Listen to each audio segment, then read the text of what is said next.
नमस्कार, जय हिंद दोस्तों। मैं विकास तंवर एक बार फिर से आप सभी का स्वागत करता हूं एग्जाम टॉक्स में। आई होप आप सभी काफी अच्छे होंगे और तैयारी आपकी बड़ी अच्छे तरीके से चल रही होगी। जैसा कि आप सभी को पता है, हमने हरियाणा सीटी एग्जाम के लिए इंडिया जीके के क्वेश्चन प्रैक्टिस की सीरीज स्टार्ट करी है। यहाँ पे हमने 3 प्रैक्टिस सेट कर लिए हैं और आज हमारा 4th प्रैक्टिस सेट है। आप सभी का काफी अच्छा रिस्पॉन्स है इन प्रैक्टिस सेट को लेके। आई थिंक चीजें आपको समझ आ रही होंगी। अगर आपको किसी भी तरीके की समस्या है तो आप कमेंट सेक्शन में बता सकते हैं या फिर टेलीग्राम पे मेरे साथ ज्वाइन करें, वहां पे भी अपनी प्रॉब्लम्स को शेयर कर सकते हैं। और ये जो पीडीएफ मैं आज सारी कराऊंगा, ये सारी की सारी पीडीएफ आपको टेलीग्राम पे मिलेगी। और बहुत सारे स्टूडेंट ऐसे हैं हरियाणा के यानी मेरी स्टेट के, जिन्होंने जाके टेलीग्राम पे फॉलो किया है और साथ में पीडीएफ का फायदा भी उठाया है। क्वेश्चन प्रैक्टिस करके देख सकते हैं, रिवाइज कर सकते हैं, आपको ही फायदा होगा। तो आज का ये जो प्रैक्टिस सेट है इसको स्टार्ट करते हैं। 4th प्रैक्टिस सेट है आज का हमारा। तो पहला क्वेश्चन देखते हैं और अगर आपको कोई क्वेश्चन का आंसर आता है तो मैं आपसे रिक्वेस्ट करूंगा कि आप उस क्वेश्चन का जवाब देने की कोशिश करें कमेंट सेक्शन में। और अगर आप जवाब नहीं भी दे पाते तो आप क्या करें, स्टार्टिंग में जैसे ही स्क्रीन पे क्वेश्चन दिखता है उसका आंसर अगर आपको आता है तो आप देखें कि आपने सही किया है या नहीं किया, जब मैं उसका आंसर बता देता हूं उस टाइम। और साथ में आप क्या कर सकते हो भाई, अब इन क्वेश्चंस को प्रैक्टिस करो मेरे साथ में। अब पहले क्वेश्चन से हम स्टार्टिंग करते हैं। ये फर्स्ट क्वेश्चन है आज हमारा और इसमें लिखा गया है कि एक ऑटोबायोग्राफी है और उसका नाम है अनब्रेकेबल। तो ये ऑटोबायोग्राफी किसकी है, ये आपसे क्वेश्चन में पूछा गया है। अगर आपको जवाब आता है तो आप बताने की कोशिश करें और अगर नहीं आता तो मैं आपको बताने वाला हूं कि ये ऑटोबायोग्राफी किसकी है। क्या ये ऑटोबायोग्राफी सचिन तेंदुलकर की है, ध्यान सिंह की है या मेजर ध्यान सिंह आप बोल सकते हो, एमसी मैरी कॉम की है या पीटी उषा की है। तो यहाँ पे अगर हम बात करें तो ये जो अनब्रेकेबल ऑटोबायोग्राफी है ये Indian women boxer M C Mary Kom की है, जिनके ऊपर एक मूवी भी बन चुकी है बॉलीवुड के अंदर। तो ये ध्यान रखेंगे आप कि मैरी कॉम क्या है भाई, मैरी कॉम आपके एक बॉक्सर हैं और उनकी ऑटोबायोग्राफी है अनब्रेकेबल। अब क्वेश्चन ये है ऑटोबायोग्राफी। तो सर कई बार इंग्लिश के भी क्वेश्चन आते हैं और वोकैब में ये वर्ड हमें देखने को मिलता है, तो थोड़ा सा इसके बारे में भी बताओ। देखो, कोई भी किताब अगर आप अपने जीवन के बारे में खुद लिखते हैं, अगर आप अपने जीवन के बारे में खुद लिखते हैं तो वो है ऑटोबायोग्राफी। और अगर आप अपने जीवन के बारे में खुद ना लिख के आपके जीवन के बारे में कोई और लिखे, उसे बोलते हैं बायोग्राफी। उसे क्या बोलते हैं भाई, बायोग्राफी। तो ये आपका जो 2 वर्ड हैं ये आ सकते हैं किसके अंदर, इंग्लिश की वोकैब का जो पोर्शन है वहां पे पूछा जा सकता है कि ऑटोबायोग्राफी का मतलब क्या है या बायोग्राफी का मतलब क्या है। आई थिंक आपको पहला क्वेश्चन जो है वो समझ आया होगा। सचिन तेंदुलकर क्रिकेटर हैं, मेजर ध्यान सिंह की बात करें तो ये आपके हॉकी के प्लेयर और पीटी उषा एथलीट थी आपकी, इनको आप ध्यान रखेंगे। और साथ में अगर हम बात करें तो ये मेंबर ऑफ पार्लियामेंट है पीटी उषा फिलहाल। अगर उसके बाद बात करते हैं तो सेकंड क्वेश्चन है भाई आपका कि जो जलियांवाला बाग हत्याकांड है जो अप्रैल 1919 में हुआ, ये कहां पे हुआ था, अमृतसर में, लाहौर में, सूरत में या फिर जयपुर में। अगर जवाब आता है तो बताने की कोशिश करें और अगर नहीं आता तो भाई इस क्वेश्चन को थोड़ा सा समझो, क्योंकि ये टॉपिक जो है काफी इंपॉर्टेंट है और यहां से क्वेश्चन पूछे जा सकते हैं। तो ये जो जलियांवाला बाग हत्याकांड है इसका आंसर तो हो गया ऑप्शन नंबर ए, यानी अमृतसर के अंदर जलियांवाला बाग हत्याकांड हुआ। और कब हुआ, ये हुआ 13 अप्रैल 1919 को। कब हुआ भाई, 13 अप्रैल 1919 को ये जलियांवाला बाग हत्याकांड हुआ। अब इसके बारे में समझते हैं क्यों हुआ। देखो, अंग्रेजों ने क्या किया, अंग्रेजों ने कानून पास किया जिसे बोलते थे रोलेट एक्ट। अब ये जो रोलेट एक्ट था इसके अंदर ये कहा गया था कि हम किसी भी भारतीय को उठा सकते हैं शक के आधार पे और उसे कम से कम कितने साल भाई, 2 साल जेल में रख सकते हैं। कितने साल, 2 साल जेल में रख सकते हैं बिना कोई ट्रायल के, यानी बिना कोई मुकदमे के। तो यहाँ पे कई बार ये पूछ लिया जाता है कि रोलेट एक्ट के अकॉर्डिंग कितने साल जेल में रखा जा सकता था, तो भाई 2 साल जेल में रखा जा सकता था। और इस रोलेट एक्ट का विरोध कर रहे थे पंजाब के 2 सीनियर लीडर, ठीक है, और उनको अरेस्ट कर लिया। जब उनको अरेस्ट किया तो पंजाब के लोगों ने एक साथ इकट्ठा होकर प्रदर्शन करने का प्लान बनाया बैसाखी के दिन 13 अप्रैल 1919 को। और वहां पे फिर जनरल डायर ने गोलियां चलाई, फिर हम सभी को पता है। जब ये जलियांवाला बाग हत्याकांड हुआ तो यहाँ पे एम के गांधी, मोहनदास करमचंद गांधी की अगर बात करूं तो इन्होंने अपना जो टाइटल था, क्या टाइटल था, केसर हिंद। क्या टाइटल था भाई, केसर हिंद, इसे छोड़ दिया, इसका त्याग कर दिया, यानी रिनाउंस कर दिया। रिनाउंस का मतलब होता है त्याग करना। क्या कर दिया था, त्याग कर दिया था। किसने? महात्मा गांधी ने अपने टाइटल का त्याग कर दिया था केसर हिंद का। साथ में भाई उस समय 1919 के अंदर कांग्रेस का अधिवेशन कहां पे हुआ? इंडियन नेशनल कांग्रेस हर साल अधिवेशन कराती थी, तो 1919 का अधिवेशन अमृतसर के अंदर हुआ ताकि वो जलियांवाला बाग हत्याकांड का मुद्दा जो है वो उठा सके। तो ये आपको इस चीज के बारे में पता होना चाहिए कि क्या कुछ था। और लाहौर कॉन्स्पिरेसी केस क्या है? लाहौर कॉन्स्पिरेसी केस वो था जब आपका भगत सिंह, राजगुरु और सुखदेव एक अंग्रेज अधिकारी को मार देते हैं और उसी के चक्कर में फिर उन्हें फांसी की सजा सुनाई जाती है। आई थिंक ये आपका पॉइंट क्लियर हुआ होगा। अब भाई आराम से शांति से बैठे रहो, क्वेश्चंस लेके आ रहा हूं काफी सारे, काफी मेहनत लगती है क्वेश्चंस को टाइप करने में, क्वेश्चंस को बनाने में, तो आराम से शांति से हर एक क्वेश्चन का जवाब देने की कोशिश करें, आपको फायदा होगा डेफिनेटली, इस चीज की गारंटी मैं लेता हूं। और आपका जितना भी अब तक का रिस्पॉन्स है काफी अच्छा है, काफी अच्छे कमेंट है, और उस चीज के लिए मैं आपका सभी का शुक्रगुजार हूं। और रिक्वेस्ट करूंगा इस वीडियो को अपने दोस्तों के साथ जरूर शेयर करें जो हरियाणा सीटी की तैयारी कर रहे हैं। अगले क्वेश्चन की तरफ बढ़ते हैं भाई। अपना जो नेक्स्ट क्वेश्चन है उसमें लिखा गया है, इनमें से किस व्यक्ति को शेक्सपियर ऑफ इंडिया कहा जाता है? तो शेक्सपियर ऑफ इंडिया क्या कालिदास को कहा जाता है, तुलसीदास को, सूरदास को या वेदव्यास को? तो यहाँ पे जो ऑप्शन नंबर ए है यानी कालिदास जो है उसे शेक्सपियर ऑफ इंडिया कहा जाता है। और इस कालिदास ने कुछ किताबें लिखी हैं, जैसे एक किताब है जो पूछी जाती है वो बताऊंगा भाई। एक तो है मेघदूत। मेघदूत जो है वो किसने लिखी? कालिदास ने लिखी। दूसरी है अभिजनम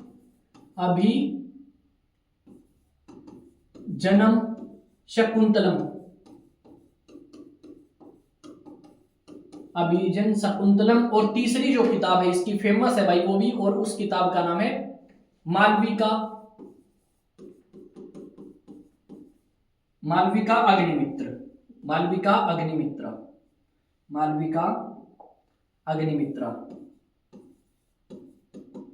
ये मालविका और अग्निमित्र के बारे में बताते हैं। मालविका एक आप कह सकते हो लड़की थी और अग्निमित्र एक राजा था। इन दोनों के बीच में जो प्रेम संबंध थे उनके बारे में बताया गया है। सूरदास ने सूरसागर और सूर साहित्य लिखी। कौन सी?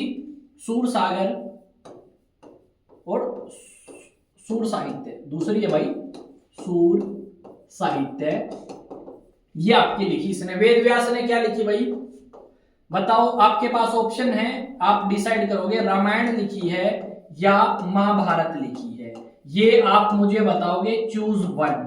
यहां पे मैंने आपको क्या ऑप्शन दिया है? Choose one. इनमें से एक को चूज करो कि कौन सी आपकी वेदव्यास ने लिखी है। इतना याद रखोगे भाई जो मैंने बताई है, अभिजन शकुंतलम, मेघदूतम और उसके अलावा तीसरी है मालविका अग्निमित्र।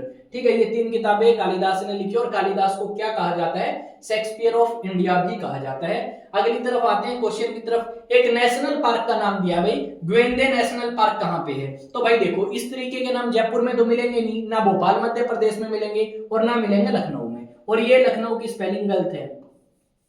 ठीक है, अब ठीक है यू आएगा एक ही जगह, टाइपिंग में मिस्टेक होगी उसके लिए सॉरी भाई। तो यहाँ पे लखनऊ में भी नहीं हो सकते, तो कहां पे हो सकते हैं? ऑप्शन नंबर सी यानी चेन्नई के अंदर आपका ये नेशनल पार्क है, राष्ट्रीय उद्यान है। यहाँ पे भारत के अंदर 104 से ज्यादा नेशनल पार्क है और 18 बायोस्फीयर रिजर्व है। उसके अलावा 500 से ज्यादा वाइल्ड लाइफ सेंचुरी है। आई थिंक इसमें कोई दिक्कत नहीं होगी। और ये टेलीग्राम का आपका नाम मिलेगा, इस पे जाके आप क्या कर सकते हैं भाई, मुझे फॉलो कर सकते हैं ताकि मैं आपको समय समय पे पीडीएफ प्रोवाइड कराता रहूं और आपकी तैयारी बेहतरीन कराता रहूंगा। अब आते हैं भाई अगले क्वेश्चन की तरफ। और अगला क्वेश्चन आपकी स्क्रीन पे है, ये बताओ इंटरनेशनल ईयर ऑफ पॉवर्टी। देखो बीच में जैसा कि आप सभी को पता है पिछली क्लास में भी मैंने आपके लिए क्वेश्चन जो है वो छोड़ दिया था ताकि आप उस क्वेश्चन का जवाब दें, पर मैंने देखा ज्यादातर स्टूडेंट्स ने वीडियो देखी पर क्वेश्चन का जवाब नहीं दिया, यानी आपकी अच्छे तरीके से तैयारी नहीं है, आपको तैयारी करने की जरूरत है। तो आप एक क्वेश्चन और है आपके सामने, उसका भी जवाब मुझे कहां देंगे? कमेंट सेक्शन में देंगे। उसके बाद मैं आपको पिन कर दूंगा इसका जवाब कमेंट सेक्शन में। इसका जवाब आप मुझे देंगे कि आपका जो international year of poverty eradication, अब इसका मतलब क्या है कि हमने इनमें से कौन से साल को international year of poverty eradication के रूप में सेलिब्रेट किया है या डिक्लेयर किया है। अगर आप बात करोगे तो पॉवर्टी का मतलब होता है भाई गरीबी, तो इनमें से कौन सा ऐसा साल है जिसको ये डिसाइड किया गया कि भाई इस साल को हम क्या सेलिब्रेट करेंगे? गरीबी हटाओ साल के रूप में सेलिब्रेट करेंगे। इसका जवाब आप मुझे देंगे कमेंट सेक्शन में। नेक्स्ट है south Asian association for regional corporation की पहली मीटिंग कहां पे हुई? सीधी सी भाषा में बात करूं ना तो सार्क की पहली मीटिंग कहां पे हुई भाई, ये बताना है। क्या न्यू दिल्ली के अंदर हुई, काबुल में हुई, ढाका के अंदर हुई या लाहौर? तो बांग्लादेश की राजधानी ढाका जो है वहां पे आपकी शार्क की पहली मीटिंग हुई। और अगर बात करें इसकी स्थापना की, शार्क की स्थापना की अगर बात करूं तो आप बता सकते हो कब इसकी स्थापना करी गई? तो इसकी स्थापना करी गई भाई 1985 के अंदर। और इसका सेक्रेटरीट या सचिवालय अगर आप सीधी सी भाषा में बात कर दो, यानी हेडक्वार्टर कहां पे है? तो काठमांडू के अंदर इसका हेडक्वार्टर है। कहां पे है? काठमांडू, जो नेपाल की राजधानी है, वहां पे इसका हेडक्वार्टर है शार्क का। अगर आप बात करें भाई शार्क के बारे में तो ये क्या लिखा गया है?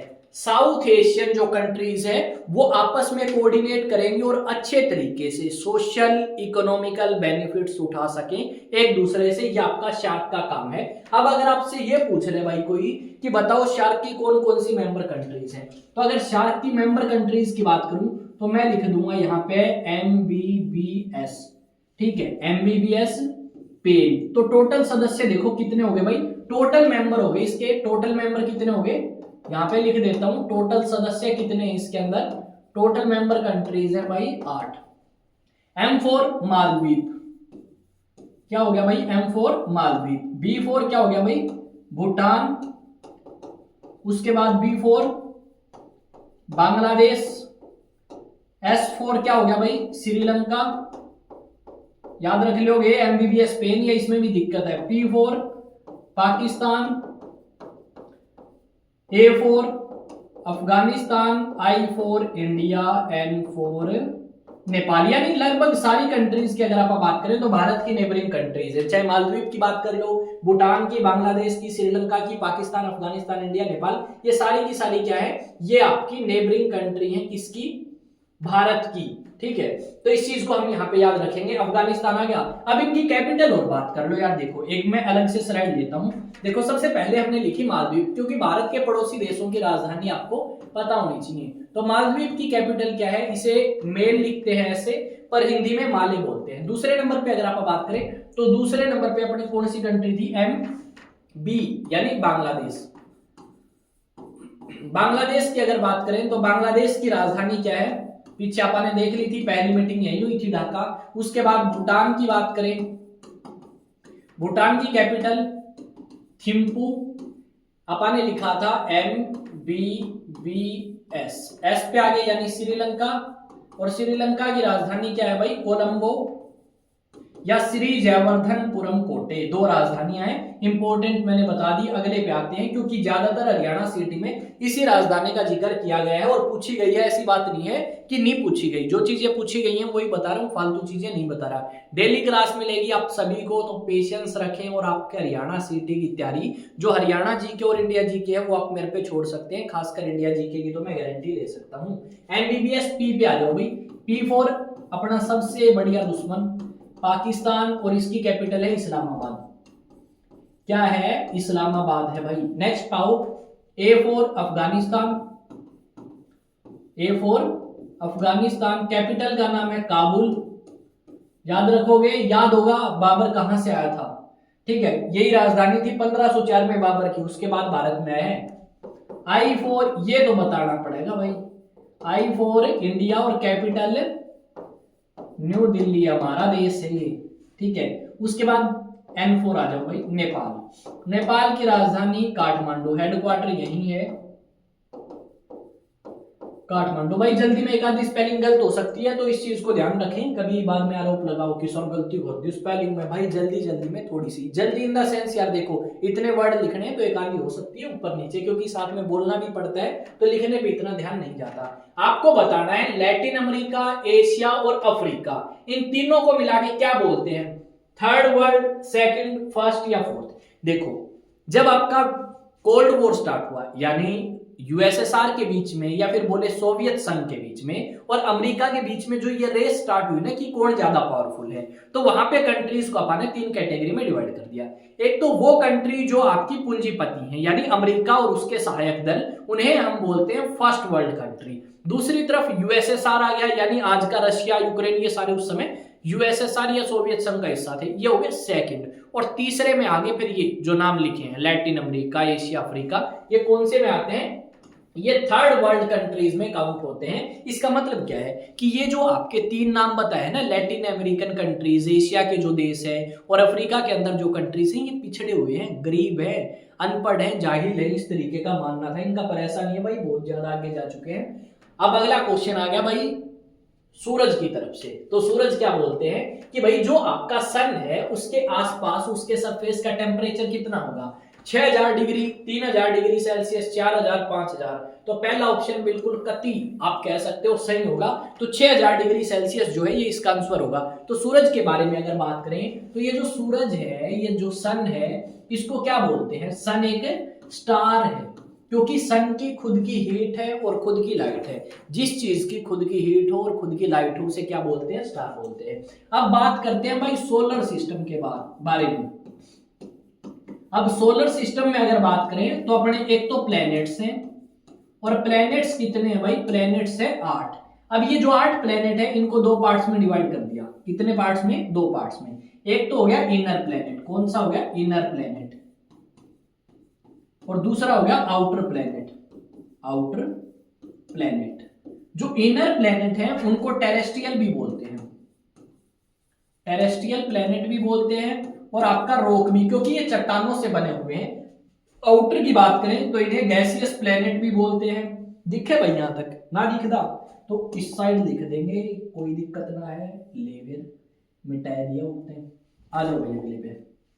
आउटर प्लैनेट के और क्या नाम है, इन्हें जोवियन प्लैनेट भी कहा जाता है, जोवियन या फिर गैसियस, जोवियन या फिर गैसियस बोला जाता है। देखो चार जो सूरज के बिल्कुल पास है वो इनर प्लैनेट है, और जो सूरज से दूर है 4 से आगे वो आउटर है। जैसे कौन कौन से हैं भाई, इनर, क्योंकि ये देखो सारी चीज वो बताऊं भाई जो पूछी जाए, तो वीडियो को स्किप ना करें, ढंग से अच्छे से सुन ले, पूरी मेहनत करके आ रहे हैं आपके लिए, ठीक है। इनर प्लैनेट या फिर टेरेस्ट्रियल या रॉक, ये है आपके टोटल 4। कितने भाई, ये आपके 4 है। सुनो कौन कौन से 4 है। तो यहाँ पे सबसे पहले आता है मरकरी, वीनस, अर्थ और मार्स। पता लग गया, ये 4 इनर प्लैनेट, टेरेस्ट्रियल या रॉक। आउटर में कौन से आते हैं, मरकरी, वीनस, अर्थ, मार्स। उसके बाद जुपिटर, सैटर्न, यूरेनस या यूरेनस, और उसके अलावा नेपच्यून। ये नेपच्यून सबसे दूर है भाई, ठीक है। सूरज से सबसे दूर कौन सा है, नेपच्यून। देखो कुछ खास बातें और बता देता हूं यहां से, अगर क्वेश्चन पूछे तो आपसे। मरकरी सबसे नजदीक, ये क्या है, क्लोजेस्ट है, ये क्या है, क्लोजेस्ट है मरकरी।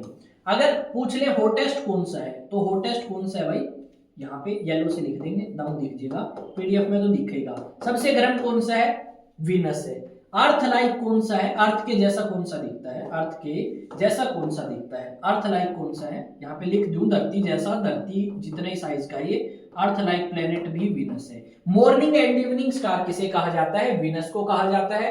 अर्थ को क्या कहा जाता है, बता सकते हो क्या भाई, तो इसे बोला जाता है ब्लू प्लेनेट। क्या बोला जाता है, ब्लू प्लेनेट बोला जाता है। मार्स को क्या बोला जाता है, रेड प्लेनेट बोला जाता है। सबसे बड़ा प्लेनेट कौन सा है, लार्जेस्ट प्लेनेट कौन सा है, जुपिटर है। जुपिटर और सैटर्न, यहां लिख देता हूं, सारी बात बता दूंगा भाई। जुपिटर और सैटर्न, क्या, जुपिटर एंड सैटर्न, इनके बाहर क्या है भाई, इनके बाहर रिंग्स है। सबसे बड़ा largest Jupiter, Saturn second largest. याद रखोगे इतनी बातें, कति जमा 1 नंबर की बात है, याद रखनी है। तो एक बार थोड़ा दोबारा बताता हूँ यार, इंपॉर्टेंट टॉपिक है, तो मैंने सारा समझाया। देखो एक क्वेश्चन आया और पूरी बात आपकी बता दी। सन एक स्टार है, सोलर सिस्टम में 8 प्लेनेट है, 4 को इनर बोलते हैं, 4 को आउटर। जो इनर है उनके दूसरे नाम टेरेस्ट्रियल और रॉक भी है। और इनर में 4 कौन कौन से आते हैं, मरकरी, वीनस, अर्थ, मार्स। और आउटर में कौन से आते हैं, जिनका गैसियस भी नाम है और जोवियन भी, Jupiter, Saturn, Uranus and Neptune. इतना डन भाई। मरकरी सबसे नजदीक है पर सबसे ज्यादा गर्म नहीं, सबसे ज्यादा गर्म है वीनस, दूसरे नंबर पे है, क्योंकि इसकी रोटेशन स्पीड कम है, ठीक है, और रेवोल्यूशन भी। उसके बाद अर्थ के जैसा वीनस दिखता है। मॉर्निंग एंड इवनिंग स्टार किसने कहते हैं भाई, तो ये भी वीनस को ही बोला जाता है। अर्थ को ब्लू प्लेनेट कहते हैं क्योंकि उन्हें 71% पानी मिला है और 29% जमीन देखने को मिलेगी। मार्स को क्या बोलते हैं, मार्स को बोलते हैं रेड प्लेनेट, तो रेड कलर का लिखूंगा तो सही रहेगा। तो मार्स को रेड प्लेनेट बोला जाता है क्योंकि फेरिक ऑक्साइड या आयरन ऑक्साइड की प्रेजेंस यहाँ पे है। जुपिटर की बात करें तो सबसे बड़ा प्लेनेट है, और सैटर्न की बात करें दूसरे नंबर पे सबसे बड़ा। सबसे दूर कौन सा है, सबसे फार कौन सा है भाई, सबसे फार है नेपच्यून। सबसे फार कौन सा है, नेपच्यून आपका सबसे दूर है। कौन सा है, नेपच्यून। तो ये बात याद रख लेना भाई, इतनी कोई दिक्कत है नहीं। अगले क्वेश्चन की तरफ बढ़ जाते हैं, ठीक है। अब the leaning tower of Pisa कहाँ लोकेटेड है, कहाँ पे है, कितोड़ है भाई, जल्दी बताओ। इटली में है, ईरान में है, इराक में है, जापान में है। लीनिंग टावर ऑफ पीसा कैसा नाम दिख रहा है भाई, इटालियन डिश का जैसा नाम नहीं सुनने को मिल रहा आपको। इटालियन डिश भी तो ऐसी होती है। तो ये कहाँ पे है, इटली के अंदर है। इटली की कैपिटल मुझे बता सकते हो भाई, इटली की कैपिटल क्या है, इटली की कैपिटल है भाई रोम। ईरान की कैपिटल काफी न्यूज में है, पूछा जा सकता है भाई, ईरान, ठीक है, सीरिया डेमेस्कस, और इजराइल तेल अवीव, और एक कंट्री कौन सी है, यमन, और कौन सी कंट्री है भाई जो न्यूज में, और भी बहुत सारी कंट्री हैं जो न्यूज में फिलहाल। ग्रीनलैंड एक आइलैंड है जो कि डेनमार्क का पार्ट है, डेनमार्क, ये सारी न्यूज में है। इराक की कैपिटल बगदाद। सद्दाम हुसैन याद है क्या, ठीक है, याद नहीं है तो याद कर लियो भाई, कोई जरूरी नहीं है याद करना। जापान की राजधानी टोक्यो है, ठीक है भाई, इतनी बात, कोई दिक्कत। तो लीनिंग टावर ऑफ पीसा कहाँ पे है भाई, लीनिंग टावर ऑफ पीसा का इटली के अंदर है। आपा बिल्कुल सही जवाब दे देंगे, कोई दिक्कत नहीं आएगी। अगले क्वेश्चन की तरफ बढ़ते हैं। अगला क्वेश्चन है भाई, आपको बताना है यूनाइटेड नेशन एनवायरमेंट प्रोग्राम का हेडक्वार्टर कहाँ पे है। नायरोबी केन्या के अंदर, जापान में, चाइना में, या इंडिया में। तो बताओ भाई, 1 सेकंड का टाइम है तुम्हारे पास, जल्दी बताने की कोशिश करो, अदरवाइज मैं इसका जवाब दे दूंगा आपसे पहले, और ये मैंने दे दिया भाई। फर्स्ट, नायरोबी केन्या के अंदर क्या है, यूनाइटेड नेशन एनवायरनमेंट प्रोग्राम का हेडक्वार्टर है। अब ये है क्या, क्या भूचाल है भाई, ये यूनाइटेड नेशन क्या काम करता है, तो मैं बताता हूं। क्योंकि देखो, अगर मैंने सिर्फ ऑप्शन बताया ये आंसर है तो काम नहीं चलेगा। अगर मैं आपको ये बता दूं ना कि इसका काम क्या है, ठीक है, ऑप्शन बताने में काम नहीं चलेगा। अगर मैं ये बता दूं ना कि इसका काम क्या है तो काम चल जाएगा, फिर लंबे टाइम तक याद रख पाओगे। तो भाई देखो, एनवायरनमेंट में बदलाव आते हैं समय के हिसाब से, आप वाटर को पोल्यूट कर रहे हैं, साउंड को पोल्यूट कर रहे हैं, यानी हर एक जगह आप प्रदूषण फैला रहे हैं। तो ये जो यूनाइटेड नेशन एनवायरनमेंट प्रोग्राम है, इनका काम है कि ये जो इस तरीके की समस्याएं हैं पोल्यूशन से रिलेटेड पर्यावरण के अंदर, उन समस्याओं का समाधान निकालना और बताना कि इस तरीके की गतिविधियां हमारे द्वारा जो करी जाती हैं वो आपकी सही नहीं है, ठीक है। इस साइड से बाल थोड़े ज्यादा गए मेरे को ऐसा लग रहा है, कोई नहीं, देखते हैं आगे। भाई ये बताओ, कौन सी कंट्री में सबसे कम जनसंख्या है, जल्दी बताओ भाई। सबसे ज्यादा जनसंख्या तो चाइना में है डॉक्यूमेंट के हिसाब से, दूसरे नंबर पे अपना देश है भाई भारत। तो यहाँ पे सबसे कम पूछी गई है, सबसे कम बता सकते हो, मैं बता सकता हूँ, वेटिकन सिटी। यहाँ पे मात्र और मात्र कितने भाई, 746, अप्रोक्स बता देता हूँ, 750 मान लो, ठीक है, 1-2 तो ऊपर नीचे होता रहा करें। अप्रोक्सीमेटली यहाँ पे जो लोग हैं वो 750 है, और ज्यादा बड़ी सिटी नहीं है। यहाँ पे धर्मगुरु रहते हैं, वेटिकन सिटी इसकी कैपिटल है, और साथ में अगर आप बात करें तो 750 के आसपास लोग रहते हैं, और 120 एकड़ के आसपास है, 120 या 121 एकड़ में ये वेटिकन सिटी देखने को मिलेगी। कहाँ पे है, इटली के अंदर है, इटली के ही अंदर है, और 1929 में इसे पूरे तरीके से इंडिपेंडेंट कर दिया था, और इनकी अलग से सरकार है, सब कुछ अलग से, अलग फ्लैग, सब कुछ इनका अलग मिलेगा। और पोप फ्रांसिस यहाँ के अभी कह सकते हो हेड टाइप है। कनाडा की राजधानी, ये मलेशिया है भाई, स्पेलिंग ठीक कर लेना, MALAYSIA, ठीक है, मलेशिया है ये। तो इनकी कैपिटल आप मुझे बताओगे कहाँ पे, कमेंट सेक्शन में, इंपॉर्टेंट नहीं है तो नहीं बता रहा मैं। कनाडा की लिख लो भाई, कनाडा की इंपॉर्टेंट है क्योंकि फिलहाल न्यूज में है, करंट अफेयर का क्वेश्चन बढ़ सका आपका। कनाडा की कैपिटल है ओटावा। कनाडा की कैपिटल क्या है, ओटावा है, इसलिए लिखवाया क्योंकि न्यूज में है, ट्रंप ने ये बात कही थी कि मैं कनाडा तुमसे खरीदना चाहता हूं, कनाडा अमेरिका का पार्ट बन जाए, तो इस करके काफी न्यूज में है कनाडा। जस्टिन ट्रूडो प्रधानमंत्री है यहाँ के। नेक्स्ट है भाई, जो इंपीरियल बैंक ऑफ इंडिया है उसे कब नेशनलाइज किया गया, या इंपीरियल बैंक ऑफ इंडिया का राष्ट्रीयकरण कब किया गया, एक बार माइक चेक कर लेते हैं। बिल्कुल सही गतियों के चल रहा है भाई, कोई दिक्कत ना है। बताओ भाई, इंपीरियल बैंक ऑफ इंडिया का राष्ट्रीयकरण कब किया गया, 1947, 1949, 51 या 55? जल्दी बताओ। नहीं पता तो मैं बता देता हूँ सभी को, कोई दिक्कत वाली बात नहीं है। इंपॉर्टेंट क्वेश्चन है। कई बार क्या होता है भाई, आप सोचते हैं यार हरियाणा सीडी का पेपर तो आसान आना चाहिए, पर इस बार युवा क्या करते हैं, ठीक है, यानी कंफ्यूज होते हैं कि भाई कहाँ से आ गया ये पेपर, कैसे सोल्व करें, ये क्वेश्चन तो कभी सुने ही नहीं। ये है वो क्वेश्चन जो नहीं सुने ना आपने, वही करवा रहा हूँ मैं ताकि अच्छा स्कोर कर पाओ आप। 1955 के अंदर इसका राष्ट्रीयकरण किया गया। ये जो इंपीरियल बैंक ऑफ इंडिया है ये आज के समय में स्टेट बैंक ऑफ इंडिया है। अब बात करते हैं भाई क्या मैटर है इसका सारा, ठीक है। मैटर की अगर बात करें तो हमें देखो सुनने को मिलता है 3 बैंक थे, एक तो बैंक ऑफ बॉम्बे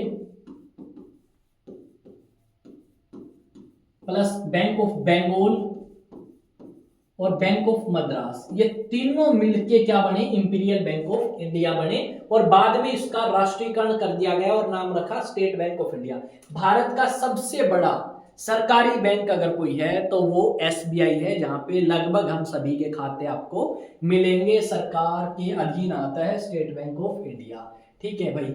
नेक्स्ट है, ये बताओ अमंग द, देखो 12 भगवान है ओलंपियस के अकॉर्डिंग, 12 गॉड्स ऑफ ओलंपियस, उसके अनुसार God of beauty and love किसे माना गया है, सुंदरता और प्यार का देवता। भाई प्यार का देवता मोहम्मद साहब, ये इस्लाम के हैं, जीसस ईसाइयों का है, शिव हमारे हैं, ठीक है। एफ्रोडाइट आपका यहाँ पे ऑप्शन आ जाएगा, इसे सुंदरता का और प्रेम का देवता माना गया है।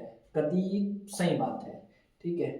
ओहो घना बढ़िया क्वेश्चन है भाई, बहुत बात बतानी है इसमें, तो देखो क्या बताना है।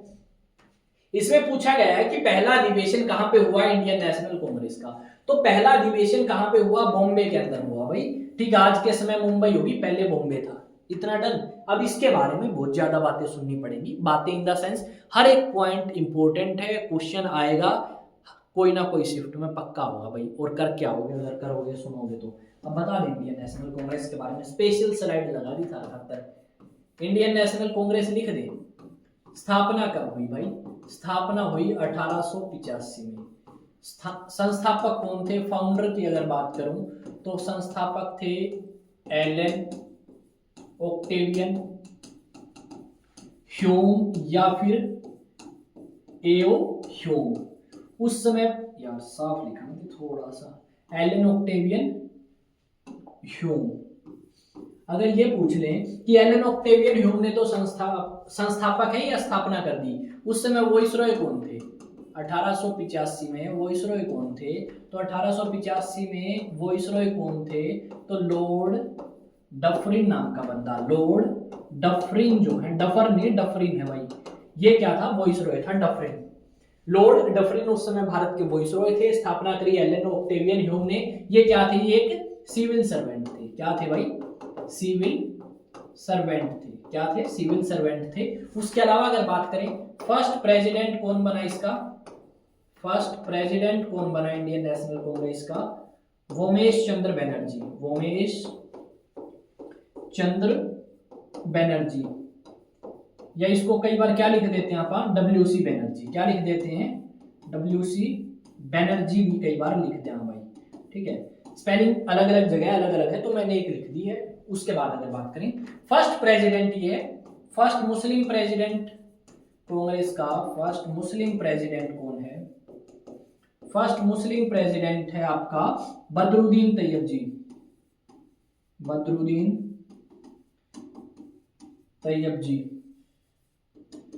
फर्स्ट इंग्लिश प्रेसिडेंट अंग्रेज, फर्स्ट इंग्लिश प्रेसिडेंट कौन है भाई, फर्स्ट इंग्लिश प्रेसिडेंट है जॉर्ज यूल, कौन है, George Yule. First English president कौन है इंडियन नेशनल कांग्रेस का, यानी अंग्रेज और कांग्रेस का प्रेसिडेंट बन गया, तो ये कौन था आपका, जॉर्ज यूल था। फर्स्ट पारसी, ठीक है, वो आप मुझे कमेंट में बताओ, और बातें इससे रिलेटेड। महात्मा गांधी कब अध्यक्ष बने, 1924 में। कौन था इसका अध्यक्ष, एम के गांधी था, कौन था, एम के गांधी था। कहां पे अधिवेशन हुआ, बेलगांव के अंदर अधिवेशन हुआ, सेशन कहां पे हुआ, बेलगांव के अंदर हुआ। उसके अलावा अगर आप बात करें तो देखो एक चीज और लिखो, 1907 में क्या हुआ, 1907 में सूरत स्प्लिट हुआ, सूरत के अंदर विभाजन हुआ, किसका, इंडियन नेशनल कांग्रेस का। और उस समय कौन थे, रास बिहारी घोष जो हैं वो अध्यक्ष थे या प्रेसिडेंट थे इंडियन नेशनल कांग्रेस के, इनका पड़े जूते, और जूते पड़ा पछे यो भाग गया और यहाँ पे कांग्रेस में विभाजन हो गया। क्या था भाई यहाँ पे नरम दल और गरम दल, ठीक है, नरम दल और गरम दल। नरम को बोलते हैं मॉडरेट इंग्लिश में और गरम को बोलते हैं एक्सट्रीमिस्ट। अपना ये नहीं है कि भाई क्वेश्चन पढ़ा आंसर उठाया चेप दिया, क्वेश्चन पढ़ा आंसर देखे और यूं लगा कि भाई बहुत ज्यादा इंपॉर्टेंट है और आपसे पूछ सके हैं, तो मैं आपको ऐसे नहीं छोड़ सकता, मैं औरों के भरोसे नहीं छोड़ सकता कि भाई हाँ खुद रीड कर लेंगे, खुद तो देखो करना ही है। पर ये नहीं है कि मैंने बताया नहीं, जो चीजें काफी इंपॉर्टेंट है वो मैं सारी की सारी आपको करवा रहा हूँ। मैंने सोलर सिस्टम के बारे में बताया, ठीक है, सोलर सिस्टम में एक दो पॉइंट और रह गए, आगे कभी क्वेश्चन आया तो बता दूंगा। जैसे भाई आपके एस्ट्रॉइड बेल्ट किस किस के बीच में है, ठीक है, मार्स और जुपिटर के बीच में एस्ट्रॉइड बेल्ट है, ठीक है, इस तरीके की बातें आगे आने वाले सेशंस में बता देंगे, कोई दिक्कत नहीं है। पर जितने इंपॉर्टेंट पॉइंट होंगे सारे लिखवाऊंगा, बारी बारी रिपीट करेंगे ना भाई, तभी पेपर तक याद रहेंगे और तभी क्वेश्चन आप बना के आएंगे। एक बार पढ़ने तो याद रहने देने तो सारे बालक नौकरी लग जाते हैं अब तक, ठीक है। तो रास बिहारी घोष जो है, यहाँ पे घोष लिख दिया, ठीक है, रास बिहारी घोष क्या है भाई, GOSG, अच्छा स्पेलिंग गलत होगी क्या, घोष ही लिखूं था क्या इसने, रास बिहारी घोष जो है वो इसके अध्यक्ष थे। इतना हो गया।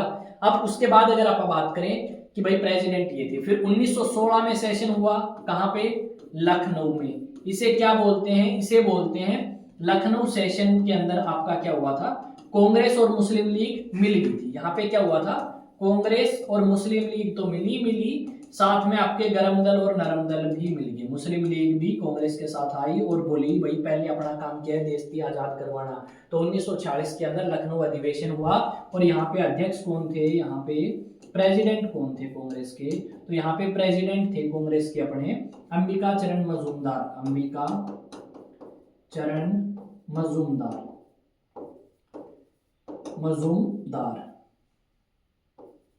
ठीक है। इस बात को याद रख लेना भाई, सेशन कहाँ पे हुआ, कब हुआ, ये सारी बातें बताई। और उसके बाद अगर पूछ लें 1946 में कौन थे, JB कृपलानी।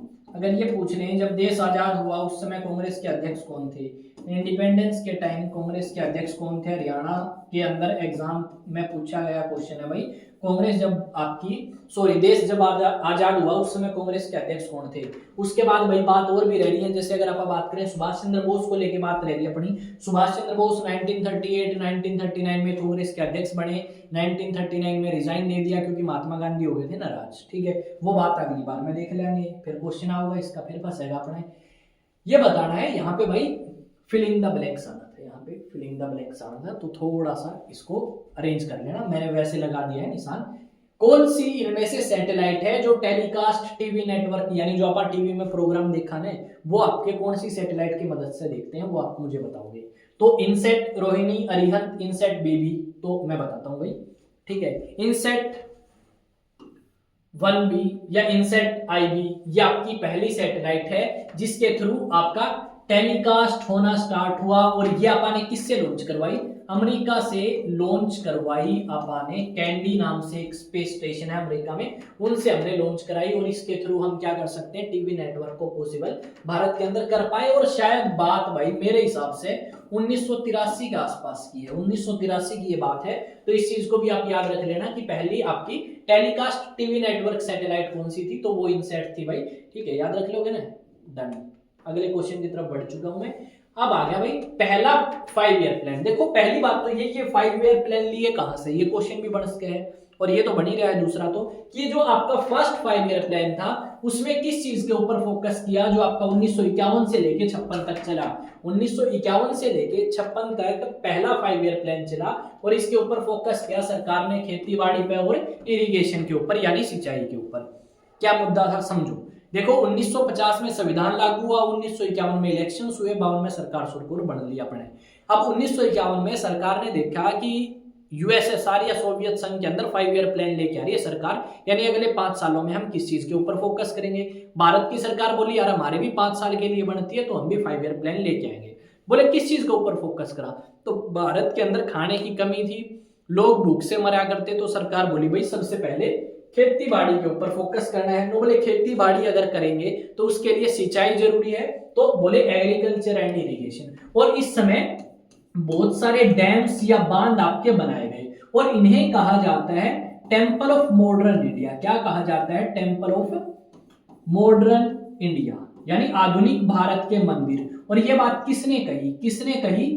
जवाहरलाल नेहरू, जो भारत के प्रथम प्रधानमंत्री थे।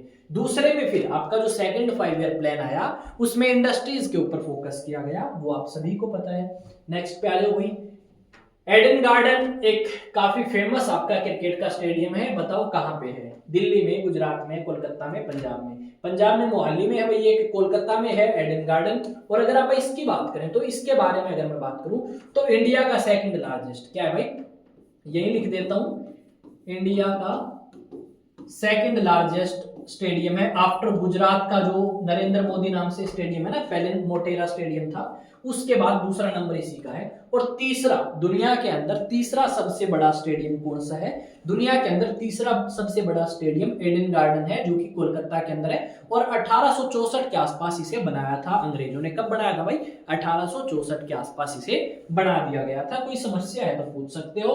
अलग अलग सोशल मीडिया प्लेटफॉर्म के यहाँ पे मैंने नाम लिखा है, एग्जाम टॉक से मिलेंगे, पूछ सकते हो अपनी समस्याएं। नेक्स्ट अगर बात करें तो भाई इंडिया के अंदर हमें स्टील प्रोडक्शन करनी है, तो उसके लिए हमारी इंडस्ट्रीज के अंदर देखो अपा स्टील बनाना चाहते हैं, जैसे हिसार में है भाई, हिसार को स्टील नगरी कहते हैं। हिसार में जिंदल का एक प्लांट है स्टील को लेके।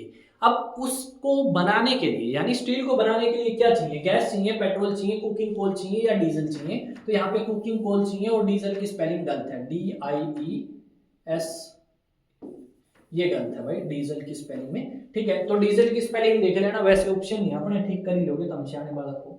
नेक्स्ट पा जाओगे, देखो ओजोन लेयर है हमारे, एक परत है ओजोन जो धरती के ऊपर यूवी रेज को आने से रोकती है। तो यहाँ पे ऑप्शन कौन सा ठीक होगा भाई? UV rays. तो यूवी रेज है ना, तो कौन से में है यूवी रेज? तीसरे में है। ये क्या करती है? ये धरती के ऊपर जो हानिकारक यूवी रेज है उनको नहीं पहुंचने देती। अगर यूवी रेज डायरेक्ट धरती पे पहुंच जाए तो स्किन कैंसर, एलर्जी जैसी बीमारी हो सकती है। बात ये आती है कि ये जो ओजोन की परत है, ये ओजोन की जो परत है ये कौन सी लेयर में है? हमारे एटमॉस्फेयर में 5 लेयर हैं और उसमें से एक लेयर है स्ट्रेटोस्फीयर। स्ट्रेटोस्फीयर एक लेयर है, उसके अंदर मौजूद है ओजोन लेयर। और ये जो ओजोन लेयर है ना भाई, ये यूवी रेज को नहीं एंट्री देती। कौन सी पे भाई? UV rays. ये हमें करना है, ये अपना ऑप्शन सही होगा। तो ध्यान रख लोगे ना कौन सा ऑप्शन है, ये अपना बिल्कुल करेक्ट आंसर है। अगले पर्सन की तरफ आ जाओ भाई, अगले पर्सन की तरफ आ गया, देखो जवाब देने की कोशिश करो। 5 सितंबर को हम टीचर्स डे सेलिब्रेट करते हैं, किसकी याद में? किसकी याद में बताओ भाई, ठीक है? किसकी याद में? घुट पानी पी लें एक बार, जल्दी बता दो इतना, किसकी याद में भाई?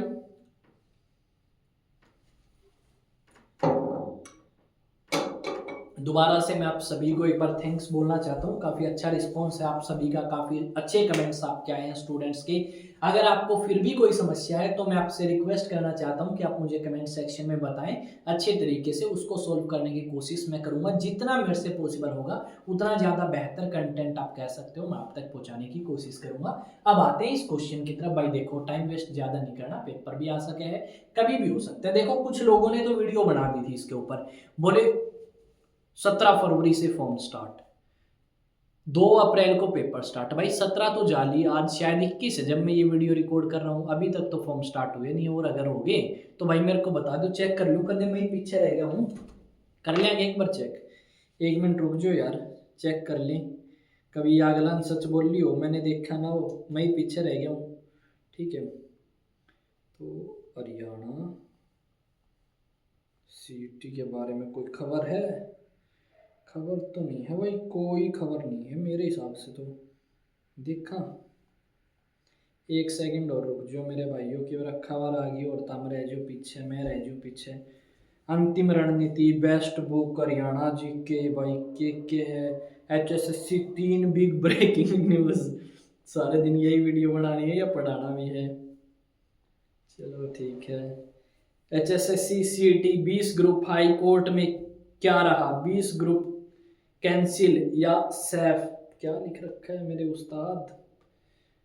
पेटे थंबनेल बनाने सीख गया, रिपोर्टे मेरी वीडियो छापे, सीटी पर आने वाला है बड़ा फैसला, कब आओगा भाई? हम तो वेट करा, बालक भी वेट कर रहे हैं भाई, कोई अपडेट ना है 17 जाली उनकी। अब आप अपने क्वेश्चन की तरफ आते हैं।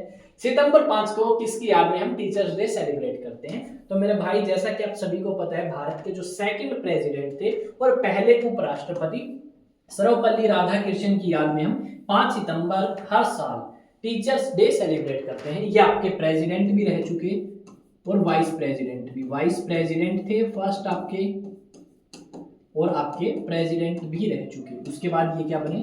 प्रेसिडेंट भी बने राजेंद्र प्रसाद की डेथ के बाद। नेक्स्ट आ जाओ भाई क्वेश्चन, एक आधा पॉइंट और है क्या? और क्या क्या नाम थे भाई? नेहरू, अच्छा, राजेंद्र प्रसाद पहले राष्ट्रपति, Mahatma Gandhi father of nation, Sardar Patel गृह मंत्री या होम मिनिस्टर था? Home minister. और पहले उप प्रधानमंत्री, पहले डिप्टी प्रधानमंत्री, उप प्रधानमंत्री थे फर्स्ट। ठीक है, याद रख लोगे ना। अब आते हैं अगले क्वेश्चन पे। हाँ, क्लास लंबी खींच दिया आज मैंने, शायद ये 1 घंटे तक भी ऊपर चली जावे। आप कहोगे तो बीच में रोक देंगे, आप कहोगे चलने दो सर तो चलने देंगे। अब आप बता नहीं सकते क्योंकि ये लाइव क्लास नहीं है, तो पूरी करवानी पड़ेगी। पहले गवर्नर कौन थे रिजर्व बैंक ऑफ इंडिया के? तो आपका ऑप्शन नंबर सी जो है, ओसबोर्न स्मिथ, ये पहले गवर्नर थे। देखो, मैं रिजर्व बैंक ऑफ इंडिया के बारे में बात करता हूँ। रिजर्व बैंक ऑफ इंडिया का हेडक्वार्टर कहाँ पे है? मुंबई के अंदर है, दलाल स्ट्रीट। पहले इसका हेडक्वार्टर कहाँ पे था? इससे पहले इसका हेडक्वार्टर था कोलकाता, उस समय कलकत्ता ही था तो कलकत्ता लिख देंगे, यहाँ पे था। ठीक है, कलकत्ता में था। फिर आपका मुंबई आया। इसकी स्थापना हुई 1935 के अंदर और प्रथम रिजर्व बैंक ऑफ इंडिया के गवर्नर ओसबोर्न स्मिथ इसके थे। सी देशमुख जो है वो आपके फर्स्ट इंडियन गवर्नर इसके बने। नेक्स्ट आ जाओ भाई, फर्स्ट इंडियन गवर्नर कौन थे? सी.डी. देशमुख आपके पहले इंडियन गवर्नर थे रिजर्व बैंक ऑफ इंडिया के। राजेंद्र प्रसाद पहले राष्ट्रपति और ओसबोर्न स्मिथ पहले गवर्नर। अगर इंडियन की बात करें तो सी.डी. देशमुख, और अगर सीधा पूछ लें फर्स्ट इंडियन ना दें फर्स्ट गवर्नर दे दें तो अपना ऑप्शन ये हो जाएगा। तो अब तो ये है नहीं तो अपन इसे ये कर देते हैं पीछे की तरफ। अगले क्वेश्चन की तरफ आओ कि भाई देखो ये दुनिया है, इस दुनिया के अंदर हम देखें तो जितना भी इस अर्थ के ऊपर आप देखोगे तो ज्यादातर हिस्से पे पानी है और कुछ एक हिस्से पे यानी 29% एरिया पे जमीन है। अब इस धरती के कितने प्रतिशत हिस्से पे आपका भारत है? धरती के कितने प्रतिशत हिस्से के ऊपर भारत है? तो 2.4% हिस्से के ऊपर आपको अपना भारत जो है वो देखने को मिलेगा। कितने परसेंट? 2.4% हमें भारत के जितनी भी जमीन है उसके 2.4% हिस्से पे देखने को मिलेगा। नेक्स्ट पर्सन की तरफ आते हैं। नेक्स्ट क्वेश्चन है कि भाई आपका जो journal agreement on tariff and trade, इसकी स्थापना कब करी गई? तो भाई मैं एक बात बताऊं इसके बारे में, आज के समय में इसको WHO बोलते हैं, WTO, वर्ल्ड ट्रेड ऑर्गेनाइजेशन। क्या बोलते हैं? WTO, world trade organisation. Full form लिख दूं एक बार, वर्ल्ड ट्रेड ऑर्गेनाइजेशन आज के समय से बोला जाता है। ठीक है, अब अगर आप बात करें तो इसका पुराना नाम क्या है? Journal agreement on tariff and trade. इसकी स्थापना हुई थी भाई 1948 के अंदर। वैसे तो 1947 में लिखा गया पर स्थापना इसकी 1948 हम मानेंगे। फिर बाद में 1995, कब भाई? 1995, 1 जनवरी 1995 में इस journal agreement on tariff and trade संस्थान का नाम जो है वो बदल के कर दिया गया WTO, वर्ल्ड ट्रेड ऑर्गेनाइजेशन। यानी ये व्यापार को देखती है, अंतरराष्ट्रीय व्यापार के मुद्दों को देखती है। ठीक है, जैसे रिसेंटली क्या हुआ था? रिसेंटली हुआ ये कि जो आपके अमेरिका के राष्ट्रपति बने ट्रंप भाई साहब, उन ट्रंप ने क्या किया? उन्होंने कहा कि भाई मैं तो टैरिफ लगाऊंगा चाइना के ऊपर 10%। चाइना बोली बात सुन ले, हम पहुंच जाएंगे इसके अंदर वर्ल्ड ट्रेड ऑर्गेनाइजेशन के अंदर और कंप्लेंट कर देंगे आपकी कि आप व्यापार को फेयर तरीके से नहीं करने दे रहे, अपने हिसाब से चला रहे हो। नेक्स्ट भाई, अनहैप्पी इंडिया, नाखुश भारत। तो हम तो खुश हैं भाई। किसने किताब लिखी? अंग्रेज थे उस समय तो खुश नहीं थे अपन। तो आदरणीय लाला लाजपत राय, आदरणीय लाला लाजपत राय ने ये किताब जो है ये लिखी है। देखो, साइमन कमीशन के प्रोटेस्ट के दौरान, साइमन कमीशन के प्रोटेस्ट के दौरान आपकी किसकी हत्या हुई लाठियां लगने की वजह से? तो वो थे आदरणीय लाला लाजपत राय। बाल गंगाधर तिलक गरम दल के नेता, लाजपत राय गरम दल के नेता। गोपाल कृष्ण गोखले गांधी का राजनीतिक गुरु, गांधी का भी और जिन्ना का भी माना जाता है जिसने पाकिस्तान की मांग करी थी। गांधी एंड जिन्ना का राजनीतिक गुरु, पॉलिटिकल गुरु। और 1906 के अंदर कांग्रेस की अध्यक्षता करी थी इसने गोपाल कृष्ण गोखले ने, सॉरी 1905 में। कब करी थी? 1905। कांग्रेस प्रेसिडेंट बनाइए, कांग्रेस प्रेसिडेंट बना भाई 1905 के अंदर। ये पहले राष्ट्रपति थे यार, ये बताने की बात नहीं है। देखो बाल गंगाधर तिलक के बारे में 2-3 बातें बता देता हूं। इसने क्या किया भाई? होम रूल लीग की स्थापना सबसे पहले भारत के अंदर इसने करी थी अप्रैल 1916 में, और फिर एनी बेसेंट ने करी भाई 1916 के अंदर, पर सितंबर महीने में या सितंबर महीने में, ठीक है। दूसरी बात, इसने केसरी का, केसरी अगर आप बात करें मराठी भाषा में, और मराठी अखबारों के नाम है ये, मराठी इंग्लिश भाषा में न्यूज़पेपर स्टार्ट किए। ये क्या थे भाई? ये आपके न्यूज़पेपर थे। क्या थे? न्यूज़पेपर थे, इंपॉर्टेंट थे तो मैंने करवा दिए भाई। अगर ज्यादा जल्दी है तो थोड़ी सी स्पीड बढ़ा लो। बाल गंगाधर तिलक ने केसरी और मराठी नाम के 2 न्यूज़पेपर स्टार्ट किए। शिवाजी और गणपति त्योहार किसने स्टार्ट किया? शिवाजी। लोगों को जोड़ने के लिए किए गए थे ये सारे, शिवाजी और गणपति फेस्टिवल, गणपति त्योहार किसने स्टार्ट किया महाराष्ट्र के अंदर? ये आपका बाल गंगाधर तिलक ने ही स्टार्ट किया था, ठीक है। और बाल गंगाधर तिलक को क्रांतिकारी सोच का जनक कहा जाता है भारत के अंदर, ठीक है। नेक्स्ट क्वेश्चन पे आ जाओ भाई। पहले एशियन गेम 1951 में कहां हुए? बैंकॉक में, न्यू दिल्ली में, टोक्यो में या मनीला? मनीला किसकी राजधानी है? मनीला फिलीपींस की, और जापान की राजधानी टोक्यो। फिलीपींस, फिलीपींस को आपने ब्रह्मोस मिसाइल दे दी है भाई। न्यू दिल्ली किसकी है? भारत की। और बैंकॉक किसकी है? थाईलैंड की। तो ये जो पहले 1951 के अंदर हुए थे, ये अपने देश भारत की राजधानी न्यू दिल्ली के अंदर आयोजित कराए गए थे। समस्या भाई किसी ने? कोई समस्या ना है? समझ आ रही है क्लास? बढ़िया। तो जाके एग्जाम टॉक से ये पीडीएफ ले लेना, ठीक है। सारी पीडीएफ अभी भेजूंगा आपके सामने। अगले पर्सन की तरफ आते हैं। 5-7 रह गए, जल्दी ना करो, बस कर ही लेंगे सारे आपके साथ, ठीक है। मैक्सिमम टू मैक्सिमम 10 रह गए होंगे। आपको बताना है इंटरनेशनल लेबर ऑर्गेनाइजेशन का हेडक्वार्टर कहाँ पे? ये सारी चीजें लगभग 1948-1950 के बीच में बनी थी। International labour organisation Geneva Switzerland में हेडक्वार्टर है इसका। कहाँ पे है? Geneva Switzerland. सिडनी कहाँ पे है? सिडनी ऑस्ट्रेलिया में है। कहाँ पे है? सिडनी ऑस्ट्रेलिया में। एक आधी बात तो नो भी सुन लिया करो। यूएसए के अंदर है न्यूयॉर्क। इंडिया भारत भाई, ठीक है। ये शहर भाई पता होने चाहिए, इंपॉर्टेंट है अपने लिए। थोड़ी बहुत दुनिया के बारे में भी जानकारी होगी, कौन सा शहर कहाँ पे है। सिडनी ऑस्ट्रेलिया और न्यूयॉर्क यूएसए के अंदर है। इंपॉर्टेंट सिटीज है तो बता दिया। आपको बताना है इंटरनेशनल एटॉमिक एनर्जी का हेडक्वार्टर कहाँ पे है? देखो जेनेवा स्विट्जरलैंड में है, ये तो हमें पता लग गया कि सर ये और बता दो कि इसका हेडक्वार्टर कहाँ पे है इंटरनेशनल एटॉमिक एनर्जी का। तो इसका है वियना। और ये वियना जो है ये ऑस्ट्रिया की राजधानी है। ऑस्ट्रेलिया नहीं, ऑस्ट्रिया, ठीक है। ये ऑस्ट्रिया नाम का देश यूरोप के अंदर है, फ्रांस के पास में। कहां पे है? यूरोप के अंदर है, फ्रांस के पास में। वियना इसकी राजधानी है। और पहले विश्व युद्ध का कारण आप कह सकते हो यही है, इसने स्टार्टिंग करी थी पहले विश्व युद्ध की, ठीक है। तो पहला विश्व युद्ध का नाम आ गया, तो मैं उन्हें लिख दूं कि वर्ल्ड वॉर। कौन सी वर्ल्ड वॉर? या तो बता दो गुरुजी।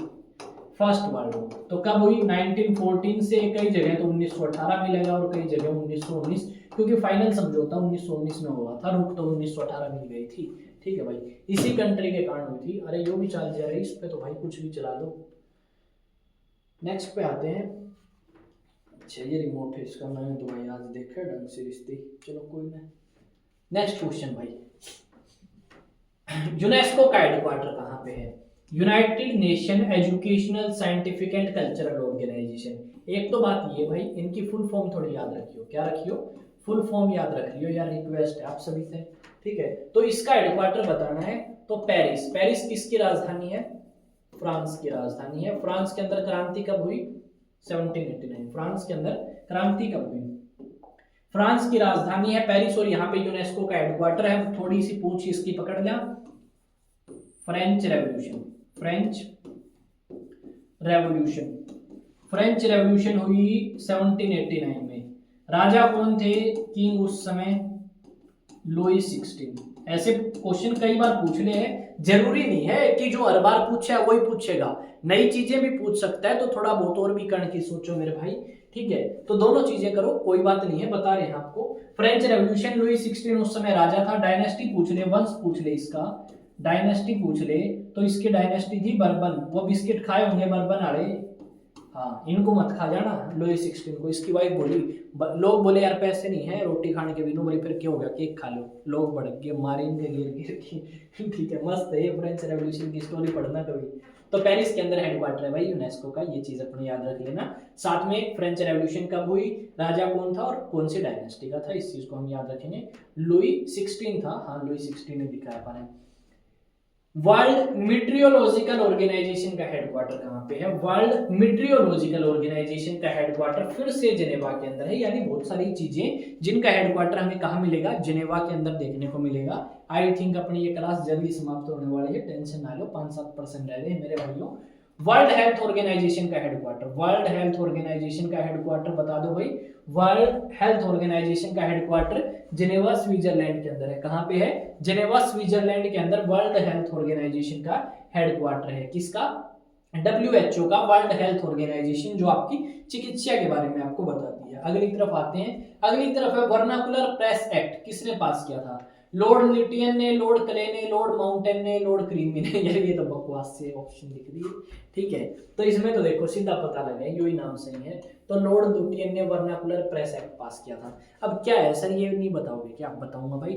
इसमें क्या था, अंग्रेज जो है ये समझ चुके थे कि जो इंडियंस है ना ये हैं शाणे, इंटेलिजेंट, ये क्या करते हैं अपनी भाषा में लिखते हैं कुछ भी और अपने लोगों तक जानकारी पहुंचा देते हैं। तो हमें क्या करना होगा, ये करना होगा कि ये जो लोकल भाषा में जितने भी लल्लू पंजो अखबार चल रहे हैं ना, इनको बंद करना होगा। तो अंग्रेजों ने एक कानून पास किया कि अब से तुम अपनी लोकल भाषाओं में अखबार प्रिंट नहीं कर सकते। अब अखबार प्रिंट नहीं हुए, कुछ ने तो त्याग दिया क्योंकि भैया इंग्लिश में वो प्रिंट नहीं करा करते ना, उनके आप कह सकते हो रीडर जो पढ़ने वाले थे वो इंग्लिश में पढ़ा नहीं करते, तो उन्होंने बंद कर दिया।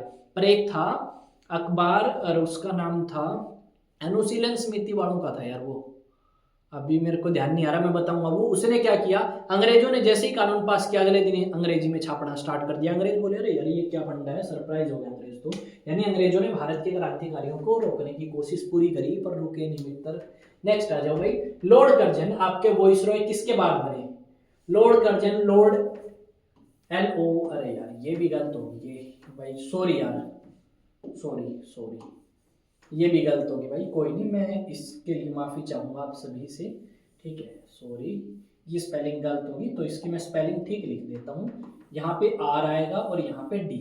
तो लॉर्ड एल्गिन सेकंड और लॉर्ड कर्जन 1905 में थे और ये आपके रिस्पॉन्सिबल है बंगाल विभाजन के लिए। किस चीज के लिए, पार्टीशन ऑफ बंगाल के लिए। या बंगाल विभाजन इन्हीं के समय में हुआ था, या ये कहो कि इन्होंने ही करवाया था। नेक्स्ट क्वेश्चन की तरफ आते हैं। नेक्स्ट क्वेश्चन देखो भाई, नेक्स्ट क्वेश्चन क्या है, एक मिनट पढ़ो, मैं एक घूंट पानी पी लेता हूँ, पानी पीता रहना चाहिए।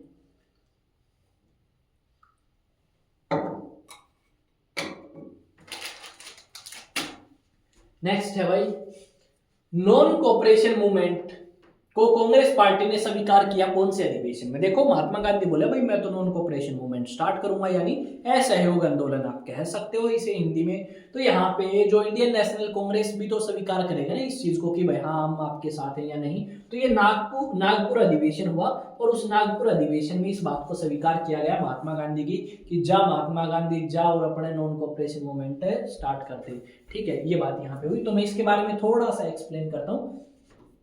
Non cooperation movement, non cooperation movement की स्वीकृति कांग्रेस ने कब दी, नागपुर अधिवेशन में 1920 से लेके 1922 में चला। और 22 में क्यों रुका क्यों, चोरी चोरा या चोरा चोरी घटना हुई, इंसिडेंट हुई, कहां पे, उत्तर प्रदेश में। उसकी वजह से इसको रोक दिया महात्मा गांधी। बोले यार तुमने तो पुलिस वालों को मार दिया, ये मैंने कब कहा था कि अटैक करना, तो इस करके महात्मा गांधी ने रोका और बहुत सारे लोग नाराज हो गए इससे। बोले यार महात्मा गांधी को ये नहीं करना चाहिए था। नेक्स्ट आप, कौन सी नदी को सोर ऑफ बिहार के नाम से जाना जाता है, तो कोसी नदी को सोर ऑफ बिहार के नाम से जाना जाता है। अगर मैं पूछ लूं बंगाल का दुख किसे कहा जाता है, कमेंट में छाप दो भाई, कमेंट में बता सकते हो। सोर ऑफ बंगाल, सोर ऑफ बंगाल किसे कहा जाता है, सोर ऑफ बंगाल किसे कहा जाता है, बता सकते हो भाई या नहीं बता सकते? यार मैं बताऊंगा, चलो। दामोदर रिवर को कहा जाता है। कौन सी नदी को कहा जाता है मेरे भाई? दामोदर रिवर को कहा जाता है। कौन सी को? दामोदर को मेरे भाई। नेक्स्ट आओ, किस आदमी को फादर ऑफ इंडियन आर्कियोलॉजी कहा जाता है? तो भाई ऑप्शन है आपके पास 4, Alexander Cunningham, Lord clay, Lord Mountbatten आना था ये, ठीक है, माउंटबेटन नोट कर दो यार पूरा नाम। वैसे स्पेलिंग अब भी गलत है तो उसके लिए मैं माफी चाहूंगा आपसे। कुछ एक स्पेलिंग जो है वो अपने आप क्या करते हैं, जब आप टाइप करते हैं ना तो वो अपने आप उठा लेते हैं कुछ स्पेलिंग्स को, उसकी वजह से ये मिस्टेक हुई है। वैसे टाइपिंग मैंने ठीक ही करी थी इनकी। तो बताओ भाई फादर ऑफ इंडियन आर्कियोलॉजी किसे कहा जाता है? तो अलेक्जेंडर कनिंघम को कहा जाता है, अलेक्जेंडर कनिंघम को। क्योंकि देखो जब आर्कियोलॉजिकल सर्वे ऑफ इंडिया, आप पुराने बिल्डिंग्स पे जाते हो, जैसे आप गए भाई ताजमहल देखने, आप गए लाल किला देखने, तो उन जगह पे जब आप जाते हो ना तो आपको लिखा मिलता है कि ये जो बिल्डिंग है, इमारत है, वो आर्कियोलॉजिकल सर्वे ऑफ इंडिया के अंडर है। तो सबसे पहले जो आपके हेड बनाए गए थे आर्कियोलॉजिकल सर्वे ऑफ इंडिया के, वो अलेक्जेंडर कनिंघम थे, और इसी कहानी से फादर ऑफ इंडियन आर्कियोलॉजी कहा जाता है, फादर ऑफ इंडियन आर्कियोलॉजी कहा जाता है। 1-2 क्वेश्चन रह गए भाई, काफी खुशी की बात होगी आपके लिए। आप सोचोगे मास्टर ने पहले 28-30 मिनट की क्लास करी, फिर 40 की करी, ये मास्टर तो जमा ही जम गया भाई, पर 1 घंटे की क्लास चेप दी मारे। भाई आपके लिए करिए, देखो जितनी मेहनत आप करोगे काम करने में, उससे डबल मैं करके आता हूँ आपके लिए, ताकि आपके कोई डाउट ना रहे और साथ में बेहतर से बेहतर कंटेंट आप तक पहुंचे, ताकि वो आपके एग्जाम में काम आए। तो नेक्स्ट है भाई, कौन सी लेक है खारे पानी की? तो आपकी सांबर लेक कहाँ पे है? राजस्थान के अंदर है, और ये खारे पानी की झील है या खारे पानी की लेक है, राजस्थान में है। नेक्स्ट है, ये कहाँ पे है? Next dal lake Jammu and Kashmir में है। इंदिरा गांधी कैनाल राजस्थान में, और लॉन्गेस्ट कैनाल है भारत की, सबसे बड़ी canal, largest artificial canal, largest TIF artificial canal आपकी भारत की कौन सी है? इंदिरा गांधी कैनाल है। माहे एक रिवर का नाम है, ठीक है, माहे एक रिवर का नाम है, ये याद रख लेना। नेक्स्ट आते हैं भाई, 1-2 क्वेश्चन रहेगी। नेक्स्ट है भाई, इनमें से कौन से वर्ष भारत के अंदर सबसे पहली बार जनगणना हुई? इनमें से कौन से वर्ष भारत के अंदर सबसे पहली बार जनगणना हुई? तो 1872 के अंदर पहली बार, सबसे पहली बार भारत के अंदर जनगणना जो है वो करी गई। अगर आजादी की बात करें, आफ्टर इंडिपेंडेंस अगर मैं बोल दूं भाई, क्या बोल दूं? आफ्टर इंडिपेंडेंस अगर मैं आपको बोलूं, आफ्टर इंडिपेंडेंस, आफ्टर इंडिपेंडेंस अगर मैं बोलूं तो कब हुई? 1951 के अंदर जनगणना हुई थी, आजादी के बाद सबसे पहली बार। आजादी के बाद सबसे पहली बार 51, और वैसे सबसे पहली बार भारत के अंदर 1872 के अंदर हुई थी। अब आते हैं अगले क्वेश्चन की तरफ। नेक्स्ट है भाई, इनमें से कौन सी कंट्री के अंदर भारत से ज्यादा जनसंख्या घनत्व है? जनसंख्या घनत्व का मतलब होता है 1 स्क्वायर किलोमीटर एरिया में, 1 स्क्वायर किलोमीटर एरिया में कितने लोग रहते हैं, उसे जनसंख्या घनत्व कहते हैं। तो बताओ भाई, ना पाकिस्तान, ना अफगानिस्तान, ना रशिया, तो यहाँ पे उत्तर आ जाएगा बांग्लादेश। बांग्लादेश का भारत से ज्यादा जनसंख्या घनत्व है, यानी 1 स्क्वायर किलोमीटर एरिया निकालोगे तो भारत से ज्यादा मिलेगा। भारत का कितना है?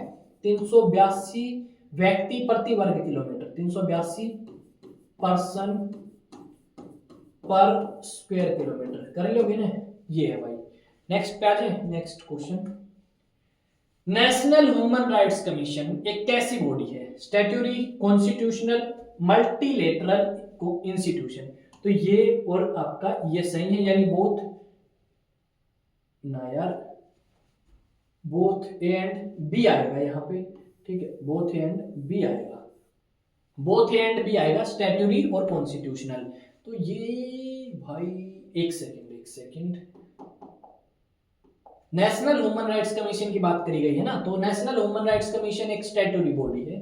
कैसी है? स्टैट्यूटरी बॉडी है, बाद में इसको ऐड किया गया है, एक आप कह सकते हो कानून पारित करके 1993 के आसपास की ये बात है। और ये सारे अपने क्वेश्चन थे, लगभग अपने आज कह सकते हो, वैसे तो 40 क्वेश्चन थे ये, पर अगर अपन वैसे देखें तो अपन ने लगभग 100 के आसपास क्वेश्चंस को टारगेट किया है आज, और उन क्वेश्चंस को जो आपके लिए काफी ज्यादा इंपॉर्टेंट है। आपसे एक रिक्वेस्ट करना चाहूंगा, जितने भी स्टूडेंट, जितने भी मेरे भाई बंधु हैं हरियाणा सीटी की तैयारी कर रहे हैं, एक तो इस चैनल को यार शेयर करो, ठीक है, आपके लिए काफी जबरदस्त तरीके से मेहनत कर रहे हैं और मैं उम्मीद करता हूं कि आप भी इतनी मेहनत करोगे जितनी मैं आपके लिए कर रहा हूं। यानी अगर आप करते हो उससे डबल मैं कर रहा हूं, तो आप मेरे से डबल करने की कोशिश करो, ताकि इस बार 2025 में अगर हरियाणा सीट ही हो ना, तो मेरे को ये सुनने को मिले कि कुछ स्टूडेंट कहें कि भाई कहाँ से करी जी, कि हमें भी बता दे इतने क्वेश्चन कैसे ठीक हो गए। तो तुम बता सको उन्हें कि भाई क्वेश्चन प्रैक्टिस कराए थे मास्टर ने, ठीक है। एग्जाम टॉक्स कम्पिटिटिव एक चैनल है एक यूट्यूब पे, और हमने तो वहां से करे और बढ़िया तरीके से तैयारी हमारी होगी थी, ठीक है। इस तरीके से नहीं है कि भाई हाँ पेपर आज होगा पेपर कल होगा, जब भी हो हमें अपनी तैयारी रखनी है। और लास्ट में मैं आपके लिए, अभी तो रेगुलर कर रहे हैं प्रैक्टिस, लास्ट में और भी ज्यादा बेहतर कंटेंट आपको मिलेगा और डेफिनेटली क्वेश्चन आपको इन्हीं प्रैक्टिस सेट की सीरीज से देखने को मिलेंगे। तो इनको अच्छे तरीके से देखें। अब एक काम मैं कर देता हूं, चैनल को सब्सक्राइब आप करोगे, बेल आइकन प्रेस आप करोगे, टेलीग्राम पे मेरे साथ कनेक्ट करोगे, एग्जाम टॉक जाके सर्च कर लेना, व्हाट्सएप इंस्टा कहीं भी जाओ सर्च करो एग्जाम टॉक्स और मेरे साथ कनेक्ट करो। पीडीएफ वहां पे पहुंचा दूंगा टेलीग्राम पे अभी आपके सामने, और उम्मीद करता हूं कि आप इसको शेयर करोगे वीडियो को। ये एक्सपोर्ट करनी है अपने को पीडीएफ के रूप में, और ये ई नोट में जाएंगे। प्रैक्टिस सेट अपना 4 है आज। कौन सा है प्रैक्टिस सेट? 4 प्रैक्टिस, क्योंकि बाद में यार भूल जाऊं मैं। सेट 4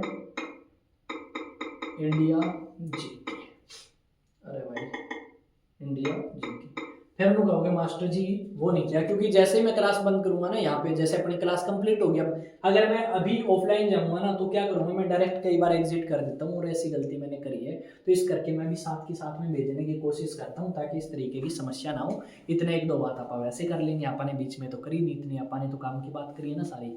तो बताओ भाई तैयारी त्योरी कैसी चल रही है, कमेंट करके जरूर बताया करो, और वीडियो को एंड तक देखा करो, आपको काफी फायदा होगा। हाँ, अगर आपको ये लगे कि स्पीड कम है तो स्पीड थोड़ी सी बढ़ा लिया करो। वैसे मैं स्पीड कम रखता नहीं हूँ, फुल स्पीड में दाब रहा हूँ आप 5वें गियर में, ठीक है। तो ये बात है। आ रही है पीडीएफ, ये होगी भाई एक्सपोर्ट डन।